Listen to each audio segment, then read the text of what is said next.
أعزائي المشاهدين، أهلا وسهلا بكم من جديد مع برنامجكم الأسبوعي برنامج إماراتي. كما عودناكم في كل أسبوع نستضيف لكم خيرة من دولة الإمارات، قصة نجاح أتتنا إلى الدولة منذ 25 عاما. Mr. Jim Sebastian, good afternoon. Good afternoon. We are so lucky to be here with you in your company. Our team said to you, welcome in our program. Thank you and welcome. And we would like to know about yourself.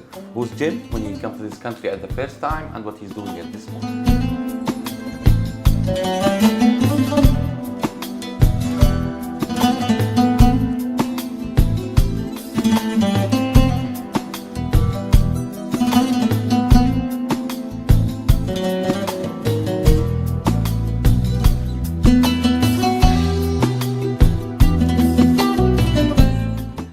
Once again, my name is Jim Sebastian. I am a mechanical engineer by profession, and after my engineering I was working in New Delhi in India, and I happened to speak to a friend. I was working in a multinational, pretty happy, and I happened to speak to one of my close friends, and he kind of brainwashed me, and he said, if you want to do big things, come to UAE. And after 2 phone calls, I just took that instantaneous decision. It was a very risky one. Nobody supported, but I don't know why. I just took the decision, and I was in Dubai within 1 month. 1998. Exactly, 1998. We're talking about the growth of Dubai, of UAE, the boom starting that time. Indian guy come to multicultural country. So how was your first day? First day was tough because I had no money in my pockets, little support.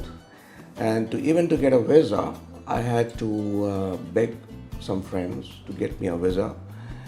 And they promised a lot of things, and when the time comes, they back out. But some good friends, they helped out. They got me a visa, and there was no place to stay. And I had to stay in a person's house which I did not even know. He was a stranger.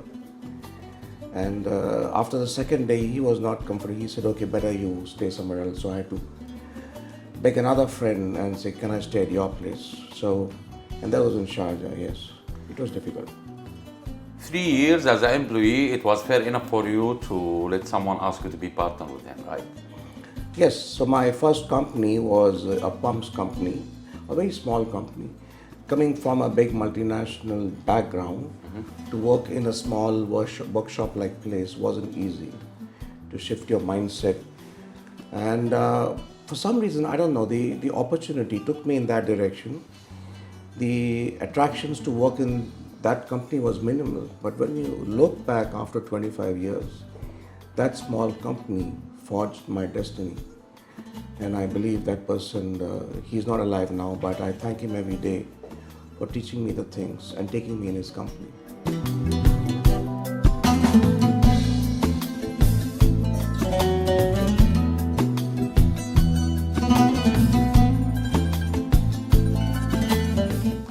Mechanical engineer during booming time, we're talking about 2001, so that time it was the booming in this area to start your company here. So what was your first project in this country for your company? So we were selling a good brand of pumps, and when I came here in 98, everybody told me that the best is behind you. The growth of UAE from 1970 to 95 is over. All the main highways were built, the big buildings came up, and everybody said, yes, over, there's nothing more to build. But the rulers had great vision. They saw what is going to come in the next 25 years. Amazing vision. Very few people are gifted with that vision. All you see here now today, they saw in their minds, in their eyes and hearts. And with that belief, we saw in 2000, all the development started. You see all the corniches, the Abu Dhabi Corniche was laid out again. Sure. The Sheikh Zayed Road is completely redefined, the Manhattans, all the big projects came after the year 2000. So, and the first project I got was Emirates Towers. And within 3 months, even my boss was surprised. He said, how did you get this project? And he realized my selling ability, which even I didn't know. And at that point, after 1 year, he offered me a partnership. There was a big difference in our age.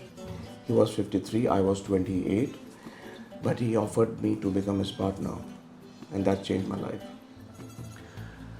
To build your company, we need to choose our team. We are talking about the company, not Ecoval. Yes. What's the meaning of your company name first? Let's talk about Ecoval. So we framed that name from two words, ecology and validation. So also environment. So we wanted to add value to our environment to make it safe for our future generation. So we were one of the first companies to mass market a product called solar water heating systems. There were small companies here and there off and on selling in ones and twos, but we were the first ones to go to EMAR, say for instance, when they were building the meadows and springs, and we really believed in this product. I said, why, if it is successful in other parts of the world and there is sun all around here, all year round, it's a good potential. But very few people believed in the technology, and they said, we don't need hot water here. And we said, you have, every dwelling has got an electric heater. It takes 4 to 5 times the electrical power. Why should we not move towards a sustainable and green solution? So the pushback initially was very difficult, but we believed in it. We got our first project through a consultant, and it was actually a big project for Sheikh Mohammed bin Rashid, actually, 100 villas, and those systems were still working. So we believe in quality, and we said, if you represent a good product, which has got a long life, and with the right channels, you will make your breakthrough. I just like to mention it that petroleum country, they don't care about sustainable. We can say it that time. So it's easy to get this approved, or when you explain it to municipality, you get it direct here.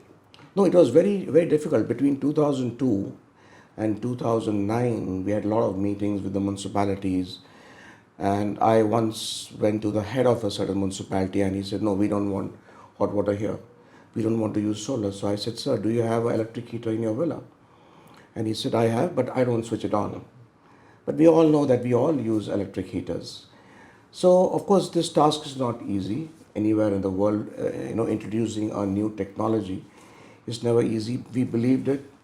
And in the year 2009-2010 was when Dubai municipality first spoke about introducing solar heating systems. They called us, we had a discussion, and we were in fact involved in writing the first small specification. It was a few lines, but in introducing that specification that every dwelling in UAE must have a solar heating system. So you keep following your idea and your dream 6 years, we can say it, from 2002 until 2008, right? Exactly. So what we were taught, after my engineering, I did a master's in international marketing. So a B school teaches us that always consolidate and diversify. That don't be in a hurry to move from one channel to another. You will see success, but stick to your core competence. Believe in your strengths. There is opportunity to make money in a restaurant. You could be a restaurateur. You could be a filmmaker. You could be anything. There's a lot of opportunities in every stream, but you have a certain core competence. So stick to your core competence. And I believe in what my professor taught me, that for 6 years we didn't diversify. We said we'll consolidate, get our finances and capital. You need capital, right, to grow and to sustain the business. So we build our capital. And then we thought about growing our business. So we moved from solar and cooling systems into boilers, which was a very tough subject, and we had no idea how to get into that project. MEP company, but in this country, we are talking about the contractor that he need many parts. He would be in the project between many contractor, consultant. He will be between subcontractor and the maintenance also. So how did you prove yourself between this difficult market? So I always had in my mind that we have to create our own niche. You can't be like any other individual or any other company. You have to differentiate yourself. And one way of doing that was, I said, I'm going to be very good in what I'm doing. and consultants need you. So our channels to market is not direct selling to a contractor. We spend 80% of our time with consultants who design and specify, and all of them need your help. And we said we'll become so good and we'll provide them all the information they need to design a good building, a good hotel. So that's what we did, and we realized that soon most consultants started calling us. And they said that you have helped us so much and we'll include you in our project specification. So most of the big projects you will see today, whether it's the Royal Atlantis, Zabil One, Zayed National Museum, Emaar Villas, New York University in Abu Dhabi, the Hiltons, the Marriotts, you name it, we have done all. We have done the 3 largest water parks in UAE, the Yas Ferrari Park, Yas World, the Aquaventure in Atlantis, the Anantara. Each one of them is more than 8,000 kilowatt, 8 megawatt, they're huge. So designing and integrating the systems, the boiler heating, is not an easy task. Now we are talking about Ecoval, which handling more than 12 products. That's one of the biggest products. All these products, only you are the one who handle it here? Most of the products are exclusive. In the beginning, the biggest challenge was to get the right product and a good brand. When you are a small company and you are an unknown individual, the big companies don't want to talk to you or don't want to give you a distributorship. So the first 10 years was difficult to convince them that yes, you are the right person. And the good thing was many companies realized that it's not always the big and the rich companies who sell. It is the small companies who are focused and who believe in their hearts that this is the right product. And that's how we built. We had one agency, the second, the third. Today, inshallah, by the grace of God, big companies are coming to us and they said, we want you to sign our exclusive agreement. And today we are in a position to say yes or no, to decide with whom we want to partner. So you say yes after you make a test on it, huh? After? You make a test for the product. Yes, now initially, but now we are in a position that we do a background check, that what is the product and what is the price. Because now in today's market, price is more important, you know. We know that UAE always looking for the best, the top, and always they are take care about the certificate. When we see the certificate over your office, there is many. So tell me about the most important certificate that you get it in your company. I've got several. I've been a speaker for our product, our technology. We are selling technology more than a product, and it's not just single product. It's a integration of several products, and that's where our niche is. And we have got. I've been a speaker personally for SIPSI, for SOFI, which is the Chartered Institute of Building Service Engineers. And we give regular talks on the technology, on the subject, on how to integrate. So the recognition that they gave was tremendous. And of course, we got awards from one of our manufacturers, Ream US, who are the world's among top 3. And in 2010, we became the world's largest distributor in 90 countries. Starting from the last, we became number 1. And the CEO came, and his entire team came from Australia to give us the award of claiming the number 1 spot. When we want to collect a product, so we would like to think about the compatibility between the item. When we talk about the pipe and the heaters and the solar panel, so everything you collect as a consultant, right? Yes, so we represent products like boilers, heat pumps, solar water heaters, electric heaters, pumps. In every building, you need to integrate all this together to give a solution. So when you go to a hotel, it's a lot of engineering behind it. So any building, the most challenging product to design is the hot water system and not the chill water. From the client's perspective, the chiller is most important. But the engineering behind getting hot water at the right time, the right temperature and the right pressure when you open the shower is very complicated. Until now, nobody has mastered it. It's a very challenging thing. If you think about it, the top three things when you stay in a hotel is your air conditioning, right temperature. You're tired after a day of meeting, and you want to take a nice shower. You need the water to come at the right temperature, the right pressure, and within few seconds. Some places you have to wait for 1 or 2 minutes, and by that time the client goes on a TripAdvisor and writes a complaint that this hotel, the hot water wasn't good. And the third is Wi-Fi. So these three are the most important. Sure. When we talk about the vision of Dubai after 2010, so we are talking about that they are going through sustainable, they're going through green, and we would like to talk about the old building, the renovation that we will make it on it.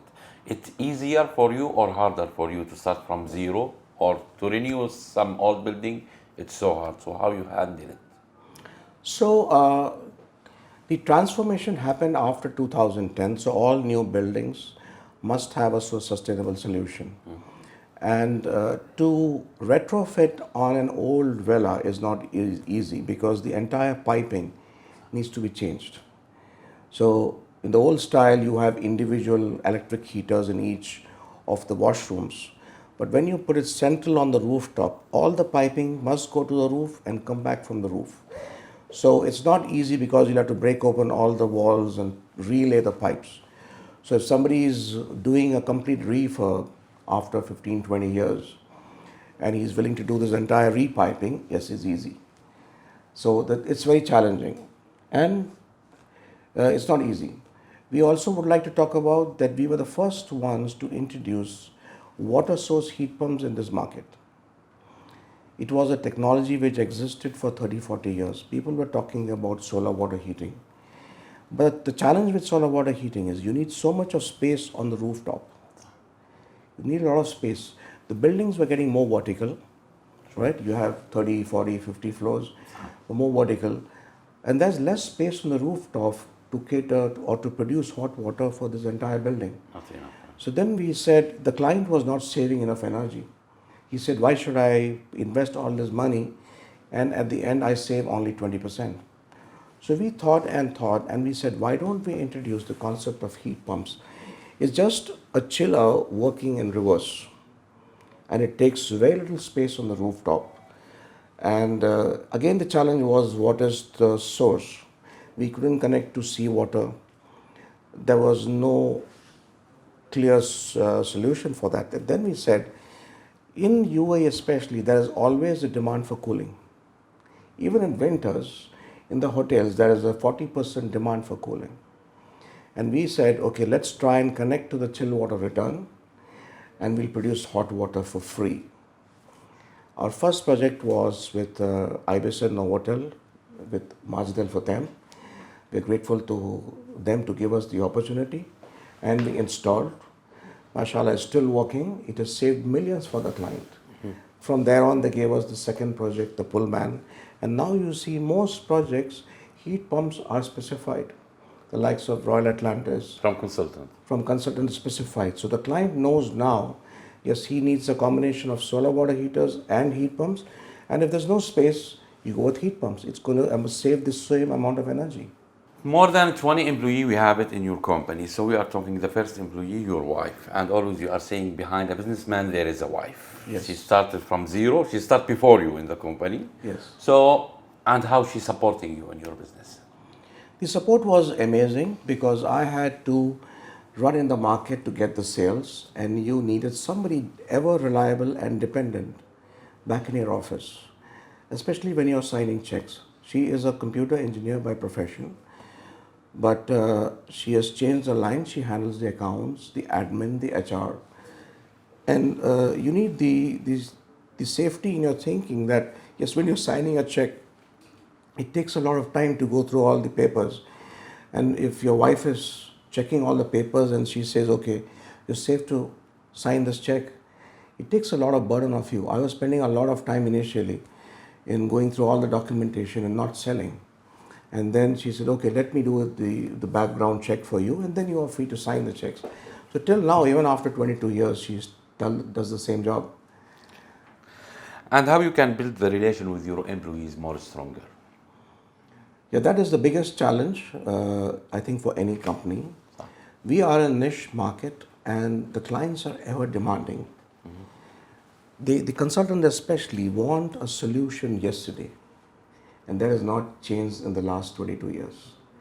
They would make a call today or send an email. On a daily basis, we get an email from a client or consultant saying that there's a new project, we want a design, but we want it tomorrow. So that's ever demanding, and that's not changed. We said, can you give us 1 week, but the time is not there. If you don't give that solution, they will go to somebody else. So you have to be at your best and provide the solution. So I'm personally a stickler for perfection. I believe that whatever you do, you need to do it perfectly. So often you can't, and you need to create leaders out of your employees that they follow your vision, they give the same quality and the same solution. So we have team building sessions, we have sports sessions, we go play outdoor cricket or football, things like that, or bowling. Split the team, the employees into 3 or 4 teams and play. We have lunch sessions every month. Actually, we go together and we tell them to choose a good restaurant. On their own, they may never be able to go to these restaurants because they might be a little niche restaurant. So we go to different cuisines, and we have regular team buildings. We celebrate the birthdays. So any employee, the cake is cut here in the morning if his birthday is there. A few days back, there was a Philippine Independence Day, so we celebrated that here. So always in the business, we are talking about the leaders, and the leader, he need to take care about everything. We are talking about sustainable company to be on the top. You asked us before the interview, how did you reach for us? When we talk about Emirati TV program, always choosing the best and one of the top. And you are one of the top when we talk about the first person who talked to the municipality in this country. So that's you. So you are number one. Number one, when we talk about it, we mention His Highness Sheikh Mohammed bin Rashid, that he mentioned for us. It's hard to be number one, but the hardest to stay on the same level. How you can be always at the top and never go any step back in your business life. Yes, that's a very important thing he said, and I've held that very close to my heart. And there is a saying that the moment you reach the top and you feel that you have reached the top, that is the beginning of the end. And you must, the things that take you there, it will not be enough to keep you there. Yeah, so people think that I've done this for 20 years, I will continue to do the same thing. It doesn't work that way. You must embrace the new things, the new technology. When I was a kid, we didn't know computers. And there was this transformation around 98 that we had to adapt to the use of computers. Don't use a typewriter and switch on to a computer. So we call that, we are that sandwich generation. And we tell our kids, we are the sandwich with our parents and our kids, where we had to embrace technology. Our kids somehow pick up technology very fast. You see our kids, they are very fast with laptops. They can switch on the TV, and we couldn't do that. Even switching on the TV was not easy for us, right? So yeah, if you continue to do the things which got you there, it will not be enough to keep you there. So Corona came in 2019 and changed everything in our life. So what Corona changed with your company? When there is a setback, it's an opportunity. I read in this book, I forget the writer, but he said, to double the rate of your success, double the rate of your failures. So when Corona came, I knew the sun will begin to shine one day. And when you fall, you need to sit and start thinking.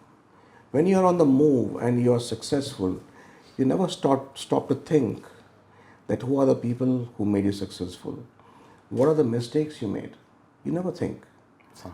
But when you're sitting idle on your sofa or lying down on your bed and thinking, you got nothing else to do. I was in my house, we were all locked, right? We used to somehow manage to take an evening walk, hiding from the people, go backside and take a quick walk and come back in 1 hour. And that gave us time to think, yes, what are the mistakes we made in the last 17 years? How we can improve it better? And I knew that one day this is going to change. And inshallah, by the grace of God, Corona is behind us. Mr. Jim, if you want to say thanks for someone in your life, for whom you say it? I would like to thank a lot of people actually. It's people say that they are self-made businessmen or self-made success. I don't think it exists. There are a lot of people behind your success, starting with your family, your friends, your clients, all the consultants who specified us. No one man show.